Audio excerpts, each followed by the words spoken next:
people make it, they all can turn around and thank Beyonce, because that's I have been falsely imprisoned through the misuse of the Baker Act, the Marchman Act, and a petition for a guardianship. And enough is enough. I'm fucking coming for everyone now. What if the biggest stars in music weren't just idols, but architects of something way darker than the public ever imagined? I mean, we see it all the time. Industry thank yous to Beyonce. Jay-Z held up as a genius mogul, power couple goals on every magazine. But deep down, haven't you ever wondered what it really costs to stand at the top in an industry built on sacrifice? Tonight, we're not just spilling tea. We're opening a vault of stories the industry hoped you'd never connect. From Mia getting pressured to join rituals, to a survivor's raw confession about false imprisonment, to a daughter exposing the twisted secrets of her own family at Roc Nation. These aren't rumors whispered in smoke-filled rooms. These are voices on camera, court docs, FBI investigations, and patterns too clear to ignore. You already sense something of, why do so many bright young talents end up broken, silent, or dead while the same faces keep getting richer? What if those superfan chants and sold-out concerts are really the fuel for a hidden energy game, magic and manipulation so high level it rewires your mind without you ever knowing? We're going way beyond scandal. We're connecting the dots that the news skips, the story stars deny, and the evidence that keeps crawling out just like it did for Diddy, and might soon for Jay-Z and Beyonce. The circle isn't just broken. Tonight, it's exposed. Stick around. This might just rewire the way you see the superstar world forever. Let's be real, Hollywood wants you distracted. They want you streaming, dancing, arguing on social about who's the real queen, just so you never start looking at the patterns hiding in plain sight. But Mia did. She tells it like it is. Behind the glitz, there's a price paid in silence, loyalty, and sometimes, if you believe what the bravest voices are saying, ritual. Jay-Z and I signed to Roc Nation. The first thing he told me to do is get plastic surgery. I'm not insecure because I would have got plastic surgery. People make it, they all can turn around and thank Beyonce, because that's it. And enough is enough. I'm fucking coming for everyone now. And even Adele, because she's retired now, but her career would not exist if I hadn't made Jonathan Dickens into a manager. And bitch, when she gets an award, she thanks Beyonce. Oh, I didn't want to drip myself in blood and cover myself and swim in goop, in black goop, and fucking like wear devil horns to fucking sell a record. Fuck that. All be a witch. All be that. All of that. Fuck all of them. She says it loud. Jay-Z and Beyonce, not just moguls. Picture them presiding over invitations to red rituals in dark corners of luxury hotel suites, industry A-listers trading devil horns and jars of black goo like party favors. She says the higher you try to climb, the weirder the demands get. Want airplay? Prove your loyalty with a ritual. And the pressure isn't just psychological. Look at the pipeline. Diddy and Jay-Z, always rumored to control the velvet rope. Remember Aaliyah? She wasn't just a rising star, she was surrounded. The whispers are that Jay knew more about what was happening with Diddy and R. Kelly than he'll ever admit. That history of turning a blind eye isn't just a rumor.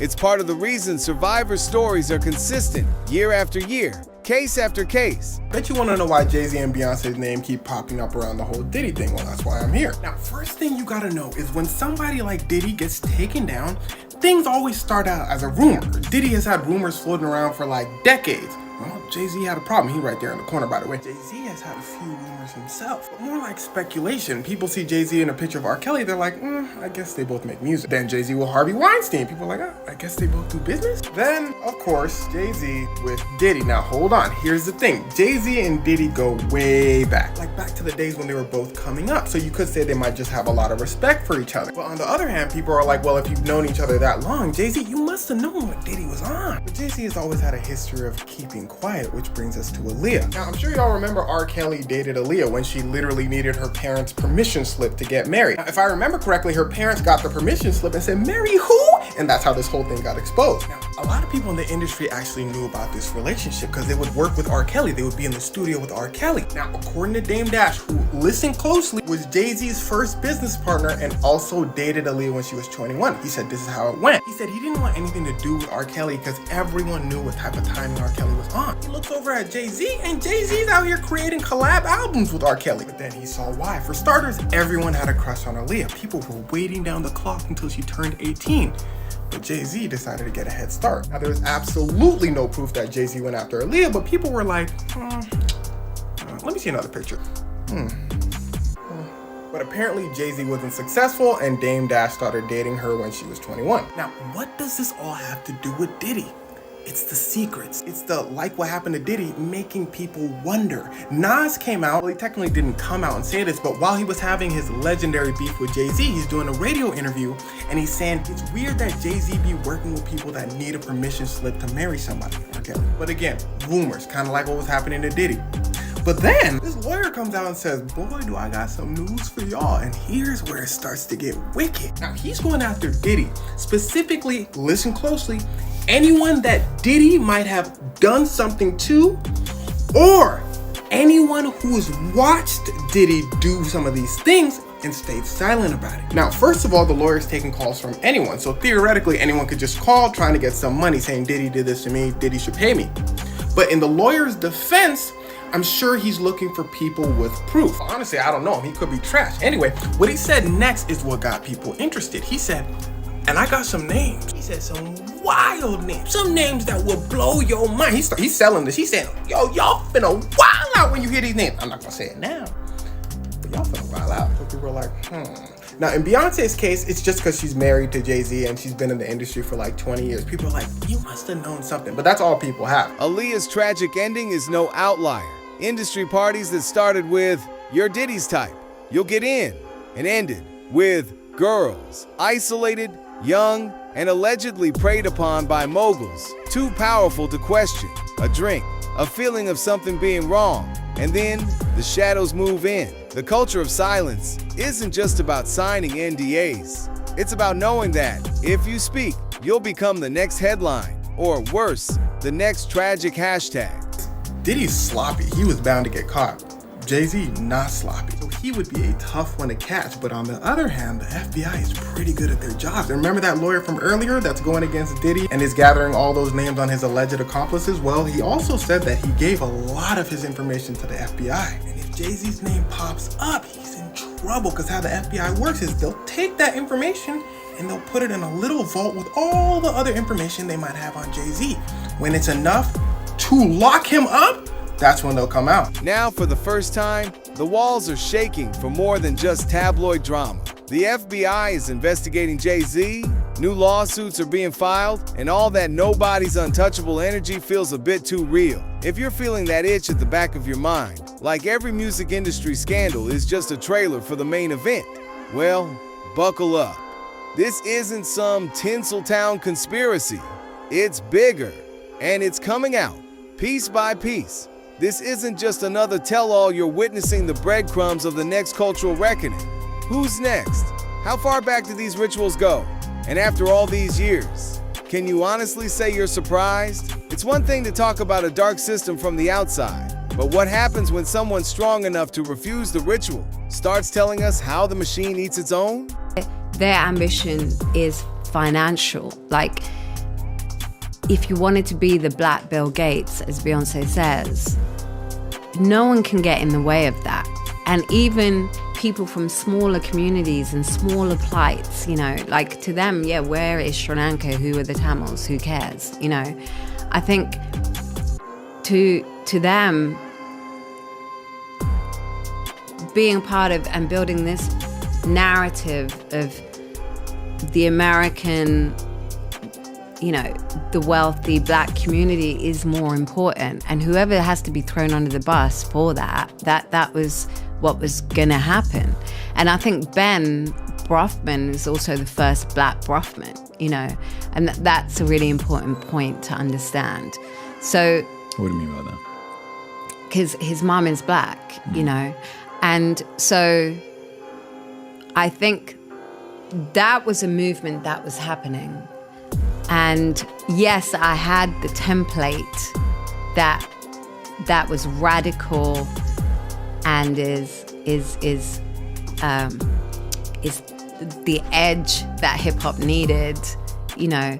But I was also inspired by hip hop and brought it back to America in a different form and shape on a very real situation, because there was actually a revolution happening in my country at the time, you know. And by then, hip hop had already moved into finance, where they were talking about bling.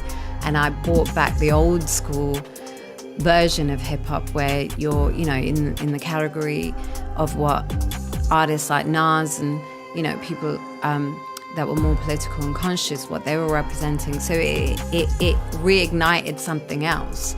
But then it got repackaged by hip hop, you know, and I think it did influence a lot of Kanye's taste or Rihanna's taste and Beyonce's taste. And what happened with those four artists, like Jay-Z, Kanye, Beyonce, and Rihanna, my stuff did affect that, you know. Mia didn't just turn down the devil horns of Devil's deal. She's been calling out the system for using her genius, her originality, and then tossing her to the curb. She says point blank, the game's rigged so the chosen ones reach billionaire status, but only after they've wrung your creativity dry, chewed you up, and repackaged your soul as their next big hit. Her testimony isn't alone. For every Mia who lives to talk, there's another story that ends with someone silenced, drugged, locked away, or worse. She said the party going off. You see celebrities from all over, but you also see a lot of like the really intense kind. So she talks to a couple celebrities, she's chilling, and then she has something to drink. She says she immediately feels super duper lit and has to go lie down. She goes to a bedroom, she lies down. Then allegedly Diddy, Jay-Z, and an unknown female celebrity walk in. Diddy walking, tweaking. She said wild eyes, talking about, you ready to party? He like kind of shaking her. She falls. She then gets up. Then allegedly, Jay-Z picks her up. And well, this next part might be a little intense. So if you're sensitive to that sort of thing, skip to when I put my hand up like this. So Diddy and that unnamed celebrity at this point are just watching, while Jay-Z does stuff he shouldn't be doing. Then Diddy, after Jay-Z takes a step back, then begins to do stuff he shouldn't be doing. Afterwards, Diddy then allegedly tries to force her to continue. That's when she gets her wits about her and begins to scrap. Diddy's shocked, like, what's going on? She grabs her clothes, takes off. She's running through the party, holding her clothes, and apparently nobody's doing anything to help. She gets outside, she gets those clothes on, runs to a gas station. Hand up for the folks that ain't want to hear all that, by the way. She gets to a gas station. The female clerk at the gas station sees that this girl's in distress, so she gives her a phone. She grabs a phone, she calls her dad, says, hey, I snuck out, come pick me up. Pops picks her up, Pops takes her home. Now, she then says this has affected her through her whole life, and it put her in a deep depression. Take this survivor story. It starts, as so many of them do, in the shadow of the party. She describes being young, easy to manipulate, surrounded by celebrities, and feeling something just off. After a drink, everything goes hazy.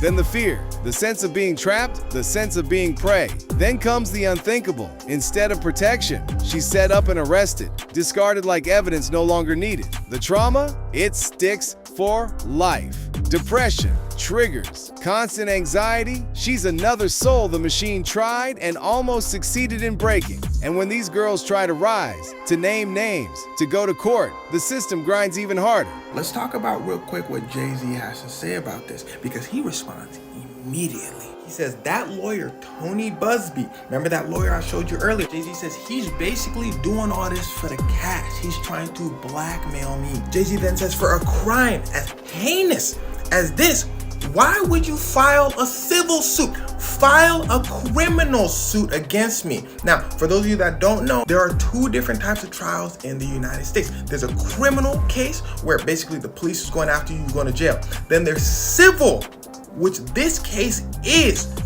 You're not going to jail, but you more often than not have to pay somebody money for damages. It's like getting sued. So Jay-Z saying, why would you sue me? Call the police. Jay-Z then goes on to say, I had to talk to my daughter about this. My daughter, she finna go to school and then what? And Jay-Z said in the last line, to the lawyer, I look forward to showing you how different I am.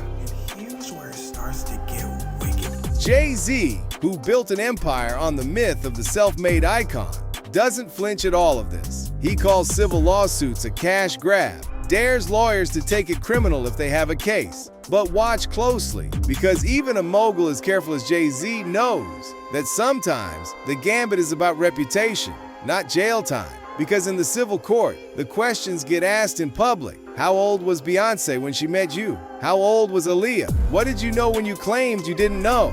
And while the headlines swirl about he said, she said, people forget the real victims, those who got stuck in the crossfire, those who lost everything for refusing to play along, those used for their uniqueness and discarded for their silence. Because in this chapter, the warnings are getting louder, the lawsuits are getting uglier, and the industry's trick of painting every accuser as crazy, greedy, or just out for attention doesn't work when the stories start lining up and the skeletons fall out of the closet. All of this, it's not just old gossip, it's the storm before the flood, and it's already at the door. Now let's get into the insider layer, where the system's grip is felt hardest, and the price of defiance isn't just a stalled career, but psychological and personal sabotage aimed right at your soul. Have you ever wondered what happens when someone close to power starts seeing through the smoke? It's one thing for outsiders to complain, but what if the CEO's own daughter says she's got serious tea on what really happens behind the Roc Nation curtain? I haven't seen my mom since December 25th, 2023. That's the last time that I saw her physically. The last time I spoke to her was December 30th, 2023, when she said that I was dead to her. My mother and I, our relationship has always been strained. Miami-Dade Police Department storm into the room and they tell us, we received a call that you're getting beat up nonstop. We need to separate you guys and talk. Whoa! Hold on. Wait a second. Because I want to make sure that everybody understands what's being said here.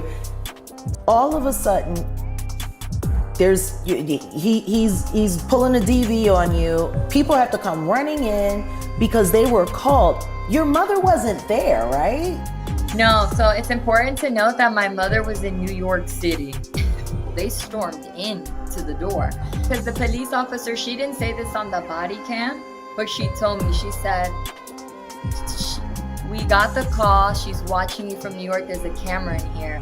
If I were you guys, I would move out of here because clearly the people who live in here have a problem with you guys. That camera was not in a common area. That camera was in our bathroom, facing our shower in a closet. And yes, it was in our closet. We had a closet in the shower that faces directly into the shower, into the toilet. Someone installed a camera in there to be able to watch what you were. This is a total invasion of privacy, and there's no excuse for it. The private investigators, where she rented the house directly across the street from us to watch us 24/7, who followed us to the farm. We already knew we were being followed, but I didn't know until after that arrest that they were living across the street. And then my therapist called me and she goes, Demori, I had this weird girl come into my office, play this, the audio sounded nothing like you. I'm like, what do you mean? Can you describe her? She described her and I know who that is. I sent her the picture. I said, is it this woman? She goes, yes, how do you know her? I go, that's Natalie Anderson, known as Natalie Love, an assistant at Roc Nation. Demori Hadley's story isn't your typical I wanted fame but got burned confession. It's a horror saga conducted in glass towers and conference rooms. She describes a world where your home isn't safe because cameras are hidden, where your phone isn't yours, because iCloud gets hacked, where standing up to powerful people doesn't get you a fair fight. It gets you labeled, arrested, shamed, and left alone to pick up the pieces. Imagine you're stalked by unlicensed PIs while your own mother, the CEO, lobbies the court to lock you away for your own good. Imagine being accused of crimes that court documents later say never happened, all because you might know secrets that could cost them everything. This isn't just a smear campaign. It's systematized retaliation, using every tool, public and private, legal and psychological, to isolate anyone who might talk. Real insiders don't blow the whistle. They get forced into silence, or worse. And when you hear D. Maurice speak, there's no more what if. There's only how far does this really go? And who's covering for whom? In a world where power gets passed down like a family heirloom, her testimony signals something even darker. If this is how they treat their own, what chance does anyone else have? Let's pull back that last curtain and step into a world where hype isn't the magic. The real magic is happening behind the scenes, on stage, and in the minds of millions. This is the realm where power isn't just about money or fame. It's about energy, ritual, and control. So subtle, you're cheering for it, and never see the strings. But y'all sitting up here trying to come for me because I'm speaking the truth about this witch, this high-ranked sorceress witch who has y'all under a spell. She had me under her spell too. I could admit it. I know Beyonce had me under her spell, and when I went to her concert, in I think it was 2015. She had a concert on my birthday. I'm a twin. Me and my twin sister went to go see her, and I seen her in person. I seen the witchcraft in person. I seen how everybody stood up off their feet with their eyes just like really focused on her, not even looking around, unconsciously just standing up. I had to look around and see what was going on. Not only that, it was this one dance that she did, y'all. I forgot what album this was and everything because it's just like it left my mind because I turned it crazy. But she did this dance on stage and it was raining in Philly this day. And she was like, I love rain, I love water, because she has a marine spirit in her ocean. Then I told my sister, I turned to her, I said, she's about to do this rain dance and the rain's going to stop once she's done the ritual. Y'all, she started doing this dance, and mind you, I used to watch all her stuff. The girl can move. First, a former practitioner of the same spiritual systems Beyonce is tied to lays it bare. The symbols, the rain dances, the honey and gold, all tracing right back to African deities and marine spirits. She doesn't just accuse, she breaks down the mechanics, the choreography as a ritual, the concert as a stage spell. She paints Beyonce as a high-ranking witch, not metaphorically, but as someone who manifests power through centuries-old traditions rebranded as pop spectacle. Dominance, it's witchcraft hiding in plain sight. This woman is a high-ranked sorceress witch. She does a lot of covenant things. This is even people who are witches spoke out against her about blood covenants, children, rituals. She does love spells on her fans. She prances around on the stage looking pretty and cute, and she does love spells on her fans. She does more than just love spells. Y'all participate in satanic rituals. The images on the screen, the way the stage is set up, the things that she do, y'all are partaking in her rituals. All she cares to do is to use y'all energy that she harvests, energy harvesting.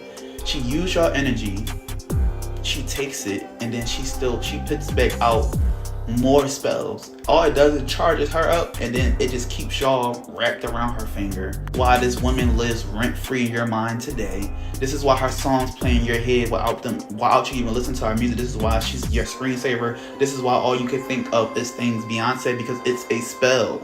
Like, are y'all okay? Are y'all okay? Are y'all okay? Not we, but are y'all okay? Because I'm trying to figure it out. Like, y'all don't even know why y'all feel this way about this woman, why y'all want to defend her all the time. Y'all under her spell. He goes further. The reason diehard fans can't explain their obsession isn't just catchy hooks or choreography. It's because they become participants, sometimes even sacrifices, in ongoing energy harvesting. Every concert, she argues, is a mass ritual. The lights, the bass, the crowd united in worship.